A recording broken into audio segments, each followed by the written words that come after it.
మీరు పడుకునేటువంటి బెడ్రూమ్ మంచం తూర్పు ఉత్తర గోడకు తాకకూడదు. తూర్పు గోడకు తాకకూడదు, ఉత్తర గోడకి కూడా తాకకూడదండి బెడ్. అలాగే మంచం మీద నుంచి దిగేటప్పుడు చాలా చక్కగా తూర్పుగా దిగేటట్టుగా అమర్చుకోండి. అంతేకాకుండా భర్త భార్య ఇరువురు కూడాను చక్కటి యోగవంతమైన ప్రభావాన్ని పొందటానికి, సంతోషకరమైనటువంటి జీవన విధానాన్ని కొనసాగించడానికి ఎటువంటి పరిస్థితులను బెడ్రూములో దేవుని యొక్క సంబంధించిన విగ్రహాలు ఉండకూడదు.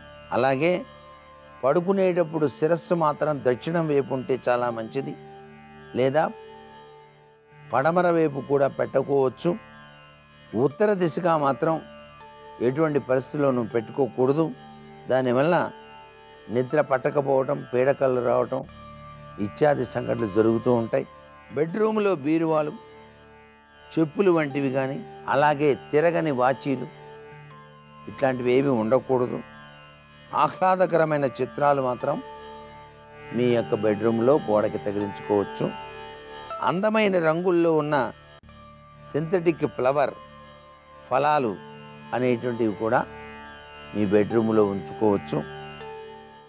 వెలుగుతున్న దీపం దగ్గర క్రిస్టల్ బాల్స్ని వేలాడగట్టినట్లయితే, పిల్లలు చదువుకునే గదిలో టేబుల్ పైన ఎడ్యుకేషన్ టవర్ని కనుక పెట్టినట్లయితే, గదిలో వాడేటువంటి దుప్పట్లు కూడా ఆకుపచ్చ రంగులో కనుక ఉన్నట్లయితే చదువు పట్ల పిల్లలకు శ్రద్ధ కలుగుతుంది. మీ పిల్లలు చదువులో బాగా వృద్ధిలోకి రావాలంటే వాళ్ళు పడుకునేటువంటి బెడ్రూమ్లో వాడేటువంటి దుప్పటి కలరు ఎక్కువగా ఆకుపచ్చ రంగులో ఉండేటట్టుగా చూసుకోండి. చాలా ముఖ్యమైన విషయం. అలాగే పిల్లల గదిలో ఆకుపచ్చ బెడ్ లైట్ నిరంతరం కనుక వెలుగుతూ ఉన్నట్లయితే చాలా చక్కగా చదువు వస్తుందండి. పిల్లలు చదువుకునేటప్పుడు తూర్పు ఉత్తర ముఖాలుగా ఉండి పుస్తక పఠనం చేస్తే చాలా మంచిది. సర్వే జనా సుఖినో భవంతు.